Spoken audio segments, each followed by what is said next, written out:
Hello and good evening. Today is Friday, December the 29th, 2023.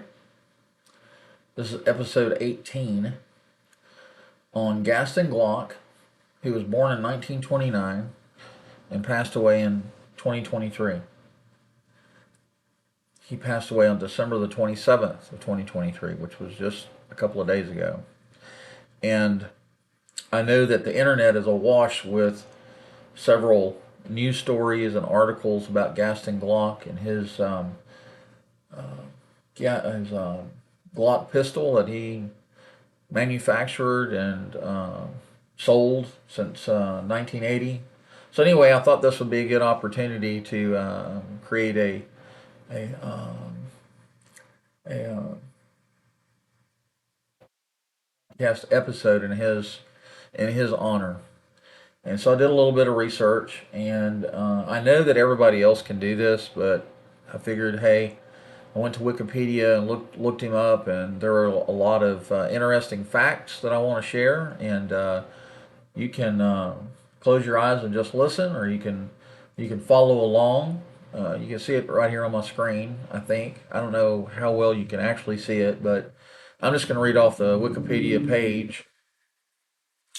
Um, it says from Wikipedia, the free encyclopedia, right? Gaston Glock, July 1929 to December 27th, 2023, was an Austrian engineer and a businessman. He founded the company Glock and developed the Glock pistol in 1982, which became one of the most influential and popular light firearms of the 20th century. Early life: Glock was born in Vienna on July 19th, 1929. He was conscripted into the, I can't even pronounce this, Wehrmacht as a teenager near the end of World War II, after which he graduated from school as an engineer and joined a hand drill company. Now, the Wehrmacht were the unified army forces of Nazi Germany from 1935 to 1945. It consisted of the HEER Army, the Kriegsmarine Navy, and the Luftwaffe. The designation Wehrmacht replaced the previously used term Reichswehr and was the manifestation of the Nazi regime's effort. And it goes on and on. I'm not going to read all that, but so it's a little bit of information from the early life of Gaston Glock, which I thought was interesting. So now we'll jump into the manufacturing.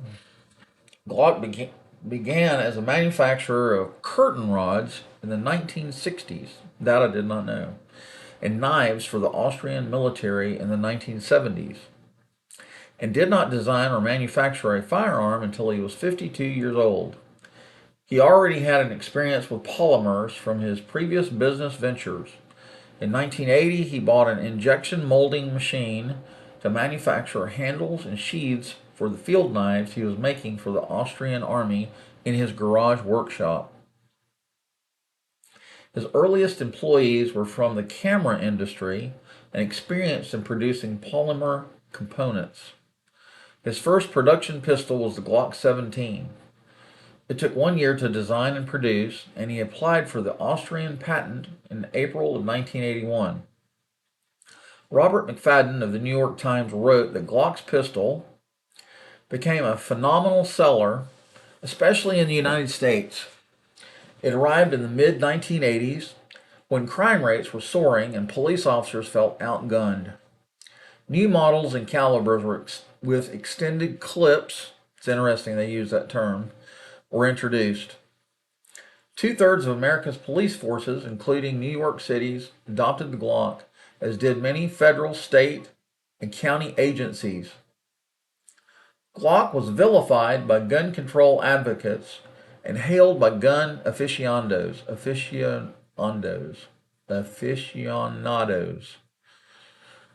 There's a tough word for you.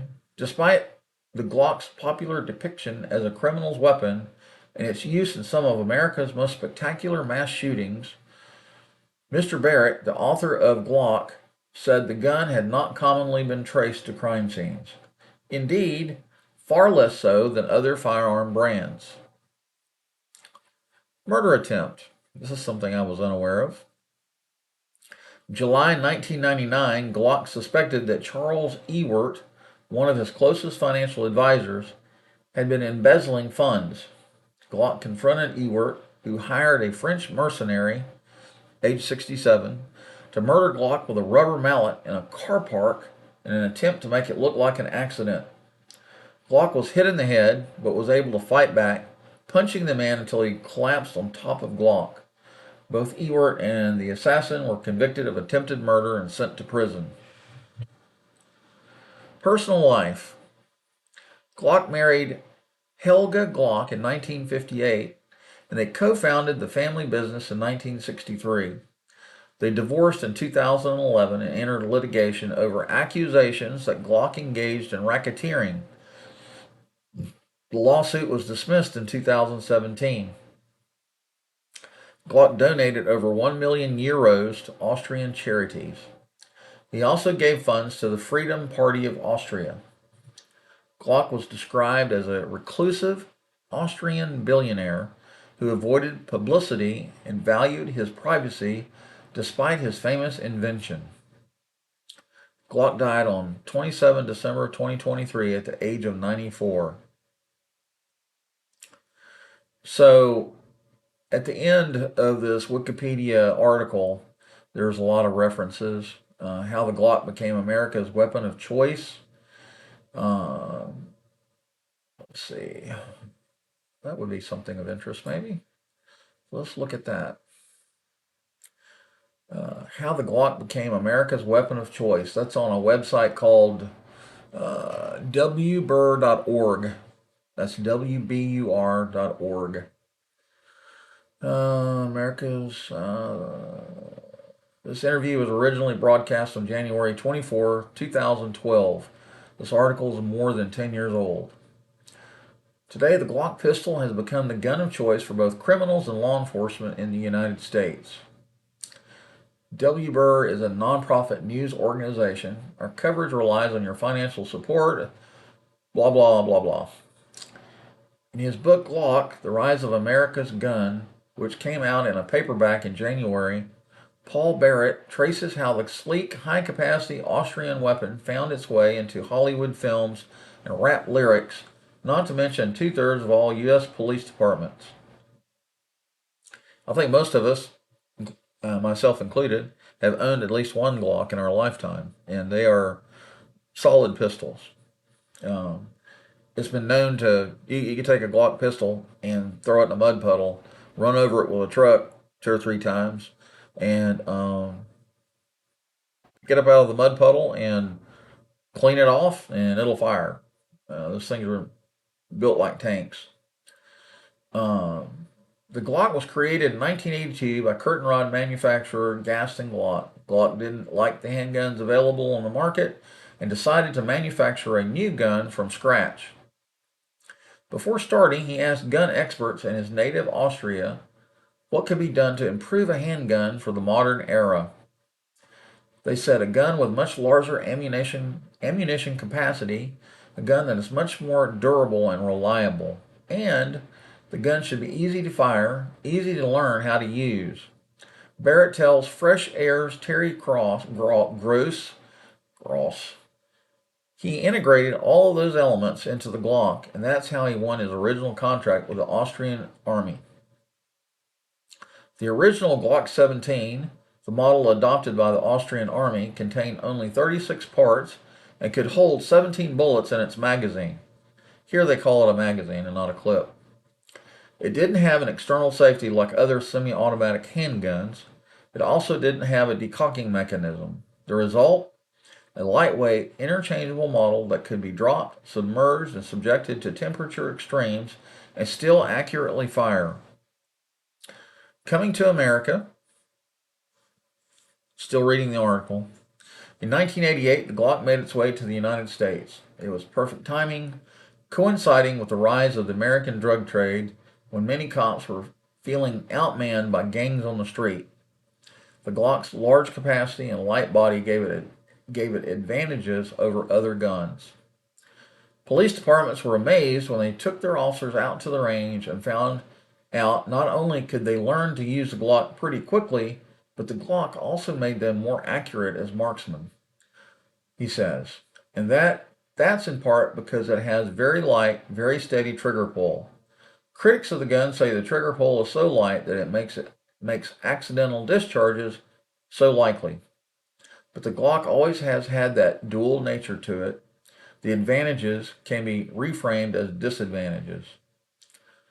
One early advantage for police departments, says Barrett, was that the Glock gave them large discounts when purchasing the gun for their departments. This was smart because the point was to get the police departments to adopt the gun, and that would give the gun credibility in the much larger, much more lucrative civilian market, where you can charge full price and get your full profit margin, says Barrett. So this was a very crafty strategy. Another strategy, says Barrett, was to get the Glock screen time in Hollywood. In 1990, the Glock began to appear in the hands of police officers in Law and Order and other police procedural shows. It was also used by Bruce Willis in the movie Die Hard 2. How many of us watched that movie this Christmas? This is probably the first Christmas I did not watch it. Willis' character gave a long soliloquy touting the advantages of using a Glock. Paul Barrett is an editor and senior feature writer at Bloomberg Business Week and an adjunct professor at New York University Law School.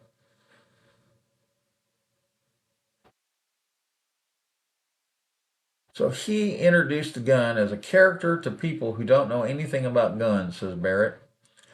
That publicity helped the Glock, and as did its frequent mention in rap lyrics. The Glock was adopted early on by some of the biggest names. Tupac, Dr. Dre. As soon as it appeared here, they began to embrace it for its dark, futuristic side, he says. The fact that it looked tough, had large magazine capacity, and not incidentally, the fact that it rhymed so well with words you might want to use in rap lyrics. Within the space of a few years, you not only had the Glock showing up in lyrics, you had song titles with the name in it and people changing their stage names to incorporate Glock into them. Gun control and debate. In 1991, the first Glock shooting spree took place in Texas. 20 people were killed. Hours after the shooting, members of Congress were debating whether guns like the Glock should be restricted. Wow, does that sound familiar? It took a while, but by 1994, bills passed. This is what was remembered as the Assault Weapons Bill. It was signed into law by President Clinton, says Barrett. It had a variety of restrictions. One of them was limiting the pistol magazine capacity to 10 rounds. The legislation, which expired in 2004, was initially seen as a terrible blow to the Glock. But the company quickly found a way to use the ban on high-capacity magazines to their advantage, he says. Glock had seen this bill coming for years and had been running the factory nonstop, 3 shifts a day, 7 days a week, building up the large-capacity firearms and the large-capacity magazines, he says. When the law was enacted, it allowed for a loophole that grandfathered in pre-existing equipment before the ban went into effect, and Glock had this huge stockpile of the very equipment that many gun owners wanted to get because it was banned, and the value of that equipment skyrocketed. Glock's executives would pop up on television and say, "Who are you accusing of putting guns on the street? We've done business with the very business in the city that's suing us. It's their guns on the street." Glock also encouraged police departments to trade in their old equipment for newer, higher capacity weapons. The old equipment, which contained the higher capacity magazines manufactured before the ban, was then sold on the used gun market and found its way to the streets. I think that's called the Glock, the blue discount or blue special. I know ATP and PSA and all the different gun stores in South Carolina and probably all over the United States provide those discounted weapons that were turned in by police departments for civilian purchase. Police departments were implicated in the proliferation of handguns all across the country. Police departments were implicated in the proliferation of handguns all across the country. Barrett says, a fact that came to haunt the municipalities that, a decade later, tried suing the gun industry for flooding the street with guns. Glock's executives would pop up on television and say, who are you accusing of putting guns on the street? We've done business with the very business in the city that's suing us. It is their guns on the street. Glock's statements helped undercut those lawsuits, says Barrett. This process of always finding the exceptions, finding ways around efforts to restrict the Glock, became a trademark for the company. He says, right from the start, it helped the company, and it continues on through its entire history. Here's interview highlights on selling the Glock to U.S. law enforcement. Glock was smart enough to hire ingenious salesmen. This man, Carl Walter, was really a guru in figuring out how to appeal to the police. Whether that meant offering them extremely attractive financial terms or hosting police procurement officers at a famous strip club in Atlanta. Oh, I didn't know that. This was a guy who could make a deal with anybody and figure out how to sell the Glock. On an article in Soldier of Fortune magazine touting the Glock's body, which was made out of plastic, the writer said, I was skeptical too. I went over to Austria, which, by the way, is where my adoptive mother was born and raised. If you ever saw the movie The Sound of Music, my my mother was raised in those hills. It's really kind of scary, all the detail that she told us. We had to watch that movie 100 times while we were kids. Um, People, you've got to try it too. Well, let me back up. The writer said I was skeptical too. I went over to Austria. I tried tried this gun. People, you've got to try it too. This was a huge door opener for Glock. The focus on plastic soon developed into a controversy that was also a selling point because the gun control advocates said, because the gun is plastic, it'll become a terrorist tool. You'll be able to sneak it into airports past the metal detectors. This created a genuine controversy. Suddenly, people were talking about the Glock before there even more than a handful of guns in this country. This kind of attention is priceless. And then it turned out that the allegations weren't true, that you could see a Glock on an airport x-ray machine because a big piece of industrial shaped plastic shaped like a gun looks like a gun. On selling guns using beautiful women at trade shows. Oh, I can't believe that they stooped to that level. It's extremely similar to the way cars are sold, by means of sex and models and lots of other products. In the same way you have models at trade shows of all sorts, you certainly have them at gun trade shows. The appeal is just as obvious as it might be seen. Guns are to some people an expression of virility.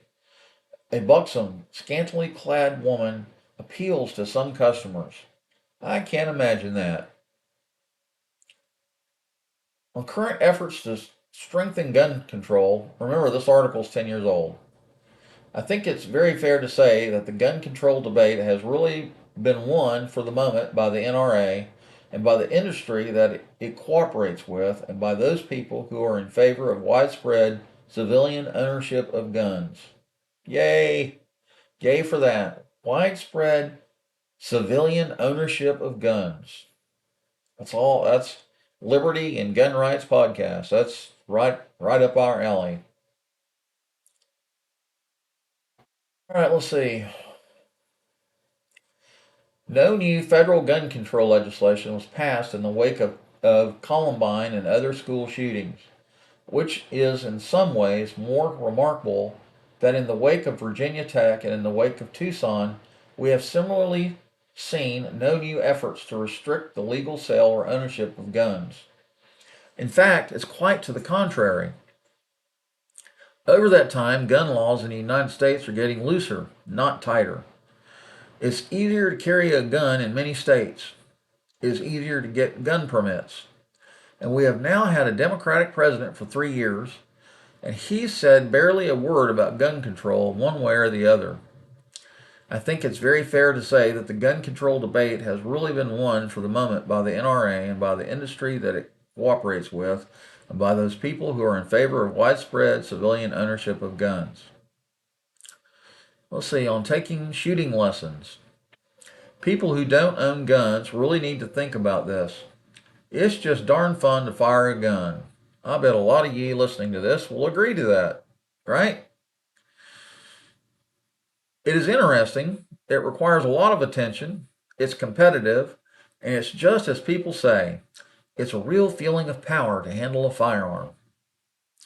That appeal is, in my view, undeniable and part of the reason that guns symbolize individualism, self-sufficiency, but to such a large portion of the population.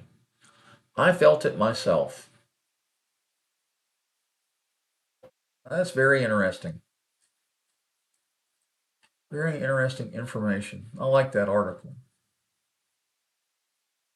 So anyway,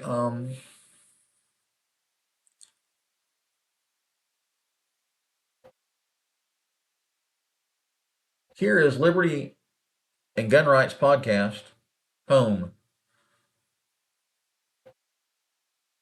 So we've had 274 plays, which is not a whole lot, but we've been in existence since May of 2023.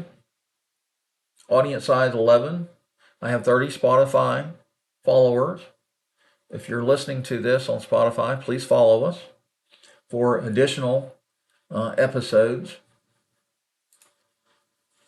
This is episode 18, and it's probably my last episode before the end of the year and before January 1st of 2024.